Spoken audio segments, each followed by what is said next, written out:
Jiwa yang tersisa di tengah susunan telah berubah dari padat menjadi tembus cahaya dalam waktu singkat, dan ujung-ujungnya sedikit menghilang. Tubuh menjulang tinggi yang juga memancarkan keabadian hanya menjadi percikan tinta lukisan pemandangan dalam sekejap mata. Di tengah kabut redup, hanya mata terang seperti bulan yang masih bersinar terang. Pada titik ini, panah harus diarahkan ke tali. Apakah Xiao Yan mau atau tidak? Dia tidak bisa menghentikan pemberian sisa jiwa.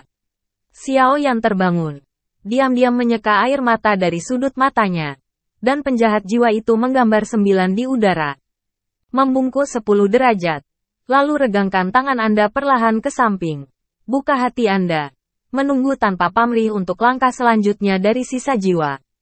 Alis berkerut sisa jiwa dengan cepat dihaluskan dengan kerjasama Xiao Yan. Dia mengangguk sedikit. Bersenandung sedikit, dan berturut-turut memasukkan 999 rune ke dalam tubuh penjahat jiwa Xiao Yan. Ketika rune terakhir memasuki tubuh penjahat jiwa Xiao Yan, seluruh tubuh penjahat jiwa itu bersinar dengan perak, seolah-olah ditutupi dengan lapisan baju besi tempa cahaya bulan. Perak seperti merkuri mengalir ke bawah lapis demi lapis. Sebuah kubah, di inti kubah, yang merupakan pusat kekuatan jiwa Xiao Yan. Garis-garis perak rune bersilangan, menjalin penjahat yang lebih kecil. Penjahatnya sama dengan siluet jiwa yang tersisa, tetapi itu adalah versi siluet yang halus dan diperkecil. Xiao Yan menatap wajah penjahat itu dengan tenang. Meskipun dia telah menerima semua ini, dia tidak bisa menahan perasaan sedih. Penjahat dibangun oleh jiwa-jiwa dari sumber jiwa. Dia mengabaikan Xiao Yan sama sekali, dan sitar muncul di sekelilingnya. Dan sitar itu bermain bersama. Saat nada zeng mengikuti lagu, perak dari tubuh seperti perak penjahat itu memudar dan menjadi sebening kristal. Xiao Yan terkejut menemukan bahwa meskipun penjahatnya kecil, meridian dan kesadaran jiwa dalam tubuh persis sama dengan orang sungguhan. Tampaknya orang yang hidup sepenuhnya menghadirkan dunia tubuhnya sendiri kepada Xiao Yan. Luar biasa, Xiao Yan mengagumi. Sekarang bukan waktunya untuk penasaran. Kumpulkan semua gangguanmu. Dan amati dengan cermat operasi jiwa penjahat untuk memahami laut dan perubahan di lingkungan sekitarnya. Pada saat ini, suara sisa jiwa tiba-tiba terdengar di telinga Xiao Yan. Sumber jiwaku adalah lambang lelaki tua itu. Lihat lebih dekat. Apa perbedaan antara alam di atas alam dan alam kaisar? Petik 2. Bisakah Anda akhirnya melihat keajaiban di atas kerajaan kaisar? Ketenangan seperti Xiao Yan mendengar keterkejutan. Matanya menjadi bersemangat. Dia tidak ingin bertanya terlalu banyak. Dengan cepat menyesuaikan pikirannya dan menatap penjahat itu. Jiwa penjahat sama sekali berbeda dari Xiao Yan. Jika jiwa puncak dunia Xiao Yan seperti luasnya lautan, maka jiwa penjahat adalah ladang minyak yang membeku selama berabad-abad. Dalam dan tak terduga, permukaan ladang minyak tenang dan tenang. Sekilas, tidak ada momentum seperti jiwa Xiao Yan yang mengetahui laut. Tetapi dia merasakan perbedaan antara keduanya. Tetapi Xiao Yan terlihat semakin ketakutan. Alisnya semakin sempit dan kencang. Dia tampaknya menyadari bahwa tidak ada, tapi tidak bisa mengatakan mengapa. Karena tidak ada bahaya, mengapa tidak mencobanya? Sambil menggertakkan giginya, Xiao Yan mendesak kekuatan jiwa untuk mencoba mendekati jiwa penjahat secara perlahan. Pada saat ini, jiwa Xiao Yan tahu laut adalah laut, dan penjahatnya adalah karang yang tiba-tiba. Tidak peduli bagaimana kau melihatnya, guncangan lautlah yang lebih kuat. Di bawah angin laut yang mengamuk, serangkaian gelombang besar diluncurkan dan bergegas ke depan, yang mengerikan. Saat ini, yang harus dilakukan Xiao Yan adalah meluncurkan gelombang untuk menguji kekuatan terumbu karang ini. Ombak yang mengamuk bergegas menuju karang. Tetapi dalam sekejap mata, mereka dihancurkan oleh karang, dan berubah menjadi semburan air yang tak terhitung jumlahnya. Intensitas penjahat seperti karang di luar dugaan Xiao Yan. Pada saat yang sama, ekspresinya ketakutan, dan seluruh jiwa segera mengenal laut. Angin laut bersiul, dan 10 gelombang air besar langsung terbang ke langit, dan kemudian digolongkan sebagai gunung berjuang untuk bergegas menuju penjahat. Bang! Bang! 10 gelombang kehancuran menghantam penjahat dengan ganas. Tapi hasilnya sangat tragis. Penjahat itu berdiri seperti gunung yang menjulang tinggi. Dan 10 ombak, seperti yang sebelumnya, jatuh berulang kali di karang. Pecah menjadi buih halus. Xiaoyan sangat jelas tentang kekuatan jiwa yang terkandung dalam 10 gelombang. Tapi meski begitu, dia masih tidak bisa mengguncang penjahat selama setengah menit. Jika 10 hal tidak berhasil, maka ada 100 cara. Jika 100 hal tidak, 1000 hal. Jika 1000 hal masih belum berhasil, maka 10.000 hal. Di dalam pikirannya, mata Xiaoyan tampak menyemburkan api, dan melihat jiwa yang tak berujung. Hai menjadi gelisah, hampir berkedip, satu demi satu. Ratusan ribu gelombang bergegas ke penjahat dalam angin puyuh. Menjadi gila. Namun, meski ombaknya banyak, dan meski berlapis-lapis di atas penjahat, mereka tetap gagal menyingkirkan nasib yang dihancurkan oleh karang. Setelah laut tenang, karang masih berdiri tegak, dengan senyuman yang masih melekat, menatap laut biru dengan tenang. Pada titik ini, Xiaoyan tidak bisa membantu tetapi merasa sedikit putus asa. Setelah percikan air benar-benar menyatu dengan laut, dia perlahan menutup matanya dan terus mengenang pemandangan magis barusan, dan pikirannya mulai berpikir terus-menerus. Apakah ini perbedaan antara kuantitas dan kualitas? Kuantitasnya tampaknya kuat lagi, tetapi masih kosong dan tidak padat. Apakah ada penampilan? Xiaoyan bergumam pada dirinya sendiri.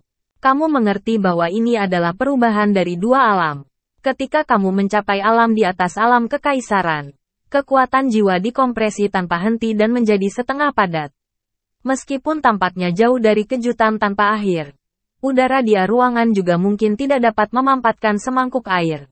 Dan ketebalan bumi tidak sebanding dengan ilusi langit. Suara sisa jiwa tiba-tiba terdengar perlahan dan perlahan di telinga Xiaoyan. Perubahan ini adalah perubahan alami setelah Anda mencapai alam yang lebih tinggi. Saya baru saja memberitahu Anda sebelumnya. Namun, yang kuat di alam yang sama, selain keterampilan bertarung jiwa, kekuatan adalah kemampuan jiwa untuk tahu laut. Jumlah kekuatan jiwa untuk dikompresi ditentukan, dan saya akan menunjukkan kuncinya selanjutnya. Petik 2. Itu dia, jika Anda membersihkan awan dan melihat langit, yang tampaknya di luar jangkauan kerajaan kekaisaran tidak lagi ilusi bagi Xiaoyan, dan tabir misteriusnya akhirnya terangkat. Pada saat ini, penjahat itu bergerak dengan tiba-tiba, dan jiwanya bergetar seperti riak pengetahuan. Xiaoyan tiba-tiba membeku sebelum melihat apa yang terjadi. Kecuali pikirannya, bahkan kekuatan jiwa pun tidak bisa bergerak. Ini adalah kendali di luar ranah kaisar. Sama seperti bilah cahaya Guzen di penjara sebelumnya. Dan api jiwamu padam seperti sebelumnya. Kekuatannya ditunjukkan. Semakin kuat kendali, semakin murni kekuatan dari jiwa terkompresi. Perlahan dijelaskan. Nadanya tampak sangat lelah. Kemampuan alam kekaisaran tidak lebih dari eksplorasi dan serangan. Itu jauh dari kendali. Tapi aku tidak bisa menggambarkan kemampuan ini dengan kata-kata. Kamu hanya bisa menyadarinya sendiri. Setelah itu, kekuatan penjahat untuk mengetahui jiwa di laut mulai bergetar. Dan Xiaoyan menyadari misteri misterius dalam pemenjaraan dan relaksasi lagi dan lagi.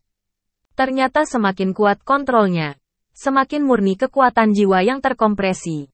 Semakin murni kekuatan jiwanya, semakin cepat kontrolnya dapat dilakukan. Waktu berlalu dengan cepat. Xiaoyan masih terobsesi dengan misteri itu. Tampaknya kuncinya adalah realisasi kendali.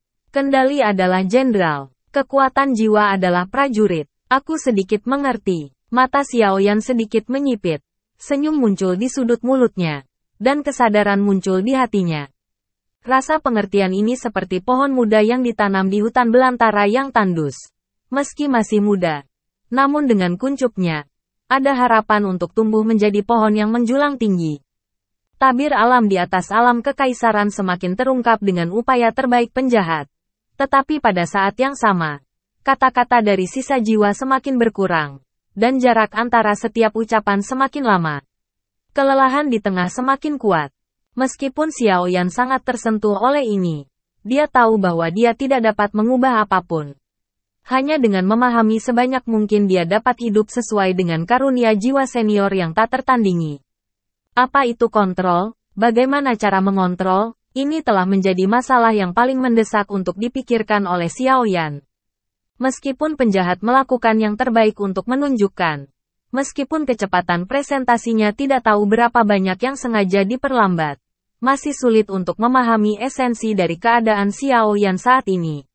Setelah sedikit pemahaman, pintu yang tampaknya terbuka masih diselimuti asap, dan Xiao Yan tahu betapa sulitnya kekuatan jiwa untuk menerobos. Tanpa bimbingan dari senior ini, apalagi menerobos, kamu tidak tahu berapa banyak usaha dan waktu yang dibutuhkan untuk mencapai ambang tatanan Italia. Xiao Yan hanya bisa menghela nafas dalam hatinya. Bibirnya semakin menyempit. Alis lebih dekat ke alis. Para senior Residual Souls melakukan yang terbaik untuk membantu diri mereka sendiri. Tetapi mereka tidak dapat menyadari poin kuncinya sampai sekarang. Xiao Yan merasa sangat bersalah saat ini. Semakin banyak Anda menyalahkan, semakin Anda tidak tahu apa-apa, semakin pusing kepala Anda. Pada saat itu, Xiao Yan tiba-tiba memikirkan keterampilan pertarungan jiwanya, Chang Qianghan, yang levelnya masih belum jelas. Pada saat ini, dia tiba-tiba menemukan bahwa ada hubungan antara keduanya.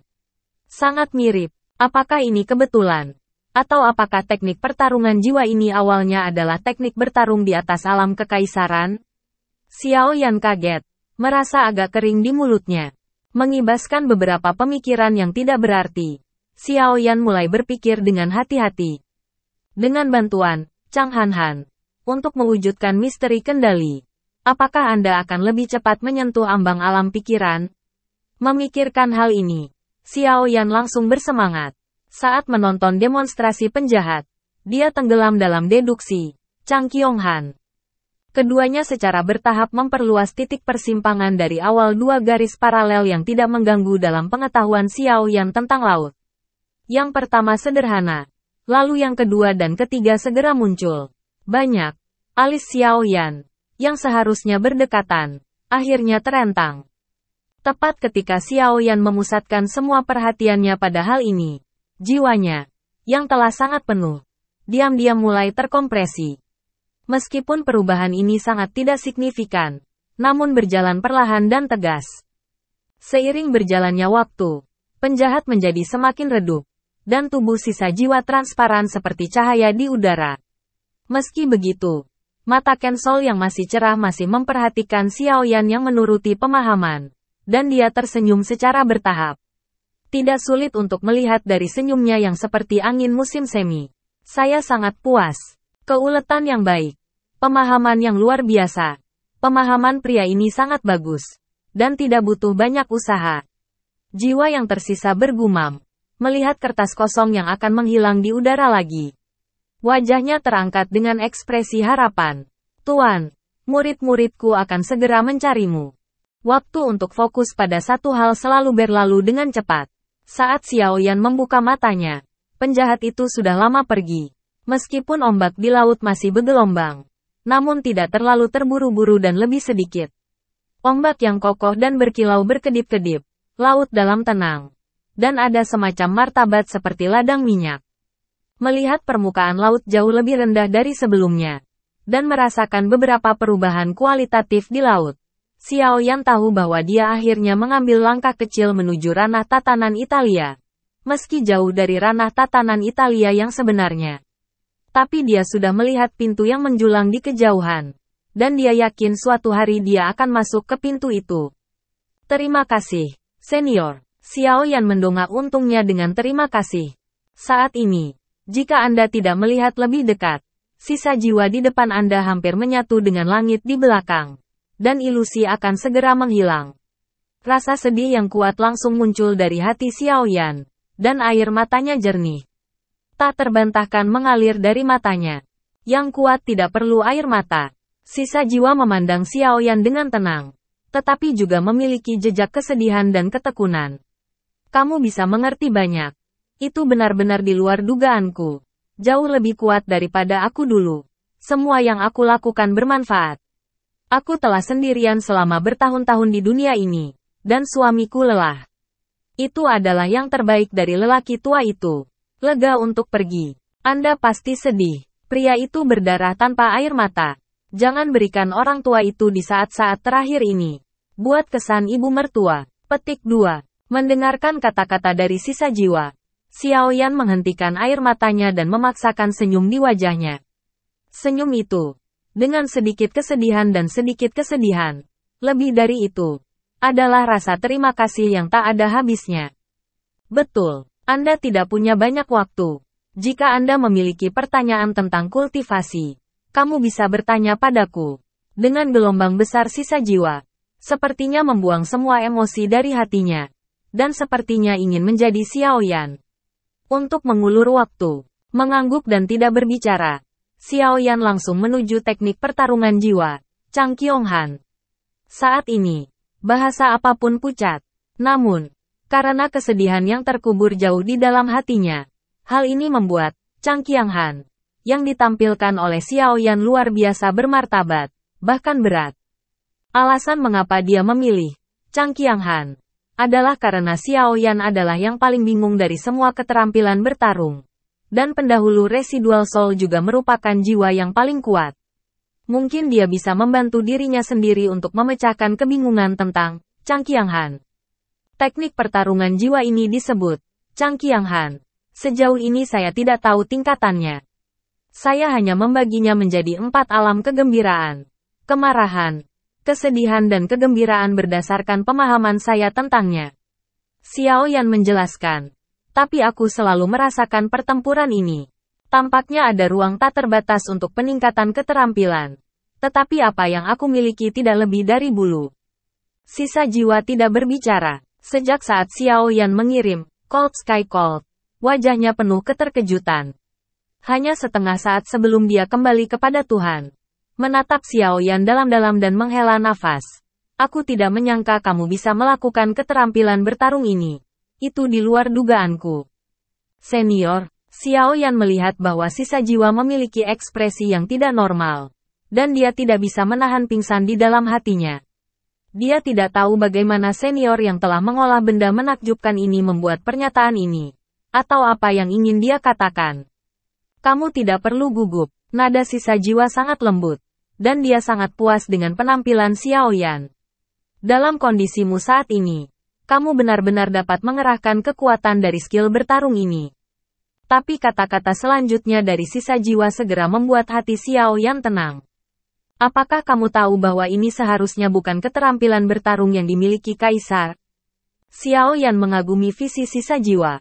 Dia dengan hormat menjawab. Para junior tahu sedikit tentang ini. Pakar yang memberi saya keterampilan bertarung ini di awal mengatakan bahwa kekuatan jiwa di puncak kerajaan Kaisar saya hanya dapat diaktifkan nyaris. Petik 2. Hanya saja para junior pada awalnya tidak menganggapnya serius. Tetapi kemudian menemukan bahwa bahkan jika saya menghabiskan pikiran saya tidak merasakan batas keterampilan bertarung ini. Para senior mendapat informasi yang baik dan meminta para senior untuk bingung. Xiaoyan menatap sisa jiwa dengan penuh harap. Aku bisa memberimu keterampilan bertarung seperti itu. Mungkin atasan memiliki hubungan yang baik denganmu, kan? Sisa bertanya tanpa menjawab. Ya, ahli itu bisa dikatakan sebagai guru junior. Xiaoyan menjawab dengan jujur. Pantas saja kamu bisa sehebat itu di usiamu. Ternyata ada seorang guru terkenal. Jiwa sisa menatap Xiaoyan dengan tatapan aneh. Melihat rambut Xiaoyan keriting. Aku ingin tahu apa lagi yang gurumu katakan padamu. Guru berkata bahwa dia tidak tahu tingkat keterampilan bertarung ini. Saya bisa bermain sebanyak yang saya bisa mengerti dan seberapa tinggi saya bisa mencapainya. Itu murni pemahaman saya. Hahaha. Jiwa sisa tertawa keras. Menarik. Sangat menarik. Gurumu tidak biasa. Xiaoyan tidak bisa dijelaskan. Saya pikir usia Tua Zan tentu bukan orang biasa. Dia telah dihantui oleh hantu sepanjang hari. Dia belum menemukan detailnya setelah sekian lama bersamanya. Bagaimana dia bisa menjadi orang biasa? Tapi, apa yang lucu tentang ini? Tawa sisa jiwa berangsur-angsur memudar. Dan sudut bibir dengan senyuman yang belum menyatu. Berkata, gurumu salah. Keterampilan bertarung ini adalah seberapa besar kekuatan yang dapat kamu wujudkan dan seberapa besar kekuatan yang dapat kamu capai. Itu tergantung pada pemahamanmu. Jika Anda tidak mengatakan ini, Anda tidak mengatakan apa-apa. Xiao Yan memfitnah. Tapi di saat yang sama, dia semakin penasaran dengan skill bertarung yang selama ini ditabuhkan oleh kedua pendahulu yang sudah dikandungnya sejak lama. Dia tidak bisa menahan diri untuk bertanya, berapa tingkat keterampilan tempur ini? Xiao Yan menunggu dengan antisipasi jawaban dari Ken Sol. Tapi dia sedang menunggu air dingin. Jawaban Ken Sol benar-benar mengerikan. Jawabanku sama dengan gurumu. Melihat mata Xiao Yan yang berputar, jiwa yang tersisa agak tak tertahankan. Menambahkan, secara umum, ini adalah teknik pertarungan jiwa yang tidak boleh Anda menyerah. Semakin banyak Anda berlatih ke belakang, semakin banyak kejutan yang akan Anda dapatkan, bahkan kejutan besar. Melihat residual soul sepertinya bukan kata-kata yang menghibur. Xiao Yan tidak hanya akhirnya tenang, tetapi juga penuh kejutan. Meskipun ia telah lama mengetahui bahwa langit dingin tidak sederhana. Setelah mendengar kata-kata Ken Sol, ia menemukan bahwa ia masih meremehkan nilainya. Bisakah dua jiwa yang kuat menolak untuk mengungkapkan bahwa tingkat keterampilan bertarung bisa rendah? Xiao Yan hanya merasa bahwa saat ini langit cerah, laut biru, dan moodnya bagus. Jadi kesedihan karena perpisahan juga banyak terdilusi. Tolong juga para pendahulu untuk mengarahkan saya pada kurangnya latihan keterampilan bertarung ini. Karena saya tidak dapat menanyakan tentang nilai, Chang Kong Han. Tetapi cukup untuk mengetahui bahwa ini adalah keterampilan bertarung yang sangat kuat. Xiao Yan dengan tulus berharap jiwa yang tersisa dapat memberi diri Anda petunjuk untuk mempraktikkan teknik bertarung ini. Sulit untuk menguasai keterampilan bertarung ini di puncak alam kaisar. Tetapi Anda memiliki hantu seperti Urait. Dan saya mencium bau apoteker dari kekuatan jiwa Anda. Pertunjukannya terlalu tersentak-sentak dan sulit. Kultivasi Xiao Yan. Sisa jiwa menjadi serius. Dapatkah saya mengetahui apakah saya seorang apoteker? Xiao Yan sekali lagi merasakan apa yang luar biasa dari sisa jiwa. Meskipun karena berbagai alasan, kekuatan jiwamu jauh lebih kuat dari level yang sama dan level yang sama. Tetapi pemahamanmu yang sangat baik adalah alasan sebenarnya dari teknik pertarungan ini untuk mengerahkan kekuatannya. Sisa jiwa melanjutkan. Kamu melawan pertempuran ini alam teknis menyadari 4 alam kegembiraan, kemarahan, kesedihan dan kegembiraan. Tetapi apakah kamu tahu bahwa keempat alam ini adalah batas yang dapat dilihat oleh keterampilan bertarung ini di puncak alam kekaisaran? Sungguh menakjubkan. Yang menunjukkan bahwa Anda memiliki alam jiwa yang sangat kuat. Persepsi dapat mengerahkan kekuatan terbesarnya di alam terbatas. Mungkin Anda tidak tahu bahwa Anda memiliki potensi seperti itu. Yah, aku ingin berbicara denganmu sebentar. Tapi aku benar-benar tidak punya banyak waktu. Jadi aku hanya bisa mempersingkat cerita. Residu jiwa memandang Xiao Yan sambil tersenyum. Nadanya sangat lemah. Faktanya, teknik bertarung ini hanya memiliki satu ranah. Seperti namanya, dinginnya langit. Tubuh jiwa sisa menjadi asap seperti, dan nadanya mulai terburu-buru. Tapi ini membutuhkan kekuatan jiwa yang kuat. Jadi kamu hanya bisa melangkah selangkah demi selangkah. Dan secara bertahap bertransisi. Petik 2. Artinya, setelah Anda menerobos ke alam yang lebih tinggi, Anda akan menemukan bahwa 4 alam kegembiraan, kemarahan, kesedihan yang Anda sadari hanyalah bentuk pengendalian manifestasi yang berbeda. Menurut suami saya, sifat sebenarnya dari ini keterampilan bertarung kekuatannya adalah langit marah dan dunia dingin. Dan arah pertama adalah kemarahan dan kemudian dingin. Petik 2. Kemarahan pertama. Lalu dingin. Kemarahan pertama. Lalu dingin. Xiao Yan menggumamkan 4 kata ini. Dan tiba-tiba merasakan keterbukaan. Kabut misterius yang menyelimuti skill bertarung ini sebelumnya banyak ditarik keluar. Ya, semakin kuat keterampilan bertarungnya, semakin pasti targetnya hanya dalam satu aspek. Yang paling kuat dalam suatu bidang adalah yang terkuat. Mengapa saya tidak bisa memikirkan kebenaran yang begitu sederhana? Selain itu, tingkat pertarungan jiwa ini keterampilan bahkan 2 jiwa yang kuat tidak mau mengungkapkan.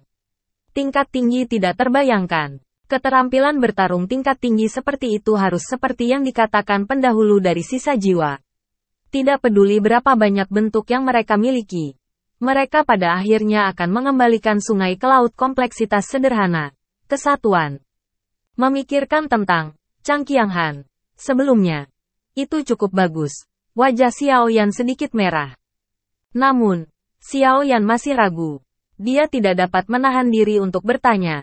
Senior, ketika berbagai alam bersatu, kemampuan asli apa dari keterampilan bertarung ini dapat memulihkan semua vitalitas dalam jangkauannya?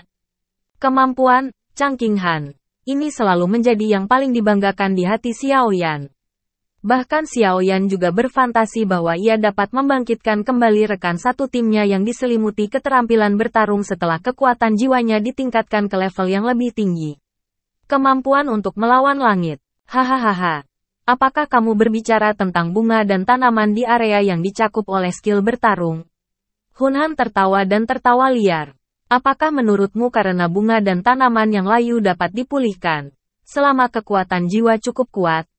Haruskah tidak ada masalah memulihkan orang yang dikorbankan? Tanpa menunggu Xiao Yan untuk menjawab, sisa jiwa berpikir untuk dirinya sendiri. Tampaknya terburu-buru untuk mengatakan setiap detik. Kembalikan beberapa kehidupan yang sangat lemah. Karena semakin lemah makhluk itu, semakin sedikit kekuatan jiwa yang dibutuhkan. Tetapi jika untuk memulihkan sebuah kerajaan, kekuatan jiwa adalah sosok astronomi. Bahkan kerajaan bintang satu pun tidak bisa berbuat apa-apa tentang kultivasi orang tua di dekat tengah dunia. Bagaimana rasanya menjadi suci? Petik 2. Xiao Yan tampaknya tidak menyangka bahwa ini yang terjadi. Sebenarnya, ini normal. Jika tidak, jika kamu berubah pikiran, kamu akan dapat mengubah hidupmu. Bukankah semua orang adalah penyelamat? Oh, senior benar, junior naif. Xiao Yan tersenyum dengan sedikit mencela diri sendiri. Sebenarnya, ada baiknya kamu mengedepankannya, sehingga kamu dapat menghindari studi keterampilan bertarung menyimpang dari arah utama, dan mengambil jalan memutar. Sisa jiwa tersenyum ringan. Ingat, saat kekuatan jiwamu hancur melalui urutan pikiran, arah keterampilan bertarung harus disatukan secara bertahap, dan tidak boleh ada gangguan. Petik 2. Kata 1. Didahulukan karena spesialisasi adalah yang terkuat. Ingat, sisa jiwa menjatuhkan kata terakhir. Menunjuk Xiao Yan dengan tangannya. Dan kemudian tubuhnya berputar. Samar-samar berubah menjadi sedikit asap. Dan menghilang di lautan pengetahuan Xiao Yan. Segera setelah sumber jiwa dari jiwa yang tersisa menghilang. Kekuatan jiwa yang meresap dalam pengetahuan Xiao Yan tentang laut menjadi benda tanpa pemilik. Di bawah jari terakhir sumbernya, sepertinya menemukan lubang angin, dan mengalir ke tubuh Xiao Yan. Xiao nafas dari roh yang tertegun dalam tubuh yang meradang tiba-tiba meledak. Melihat lautan pengetahuan yang kosong, Xiao Yan tanpa sadar mengulurkan tangannya untuk menangkap sesuatu. Tetapi matanya kosong. Begitu kosong sehingga hati Xiao Yan sepi. Pada malam musim gugur yang dalam ini, angin dingin terasa dingin di hatinya. Membekukan jiwanya. 2 garis air mata disertai dengan kelelahan. Dan mata Xiao Yan dipenuhi dengan rasa terima kasih yang tak ada habisnya. Tertuju pada langit yang mengenal laut. Dari perkenalan hingga perpisahan hingga jiwa yang tersisa. Meski hanya sebentar. Namun di hati Xiao Yan, sosok jiwa yang tersisa terukir selamanya. Bahkan perubahan laut pun tidak bisa dimusnahkan. Diam-diam, menghormati arah jiwa yang tersisa. Dia mengejutkan 9 kepala dengan hormat. Dan Xiao Yan duduk bersila dan mulai mencerna keuntungan dari periode ini. Panen kali ini terlalu besar. Bahkan dengan pemahaman Xiao Yan yang luar biasa. Dia masih duduk di lantai 3 kuil pikiran selama lebih dari sebulan. Sampai makna musim gugur menguning setiap daun di pohon. Dan hawa dingin berangsur-angsur muncul. Pencernaan selesai. Setelah menepuk debu di tubuhnya, Xiao Yan berdiri. Sepertinya tidak banyak perubahan pada tubuhnya. Tapi tubuhnya tampak menyatu dengan kegelapan di sekelilingnya. Terlepas dari satu sama lain. Dan ini adalah tanda bahwa kekuatan jiwa dapat mengendalikannya. Membuka matanya sedikit. Pupil Xiao Yan yang tidak terganggu tiba-tiba menembak 2 mata yang cerah. Kekuatan jiwa yang sangat kuat. Xiao Yan merasakan kekuatan jiwa yang sedikit terkompresi dan tidak bisa tidak mengagumi. Lalu dia berkumpul. Berganti pakaian bersih, dan berjalan dengan segar menuju lantai 3. Pintu.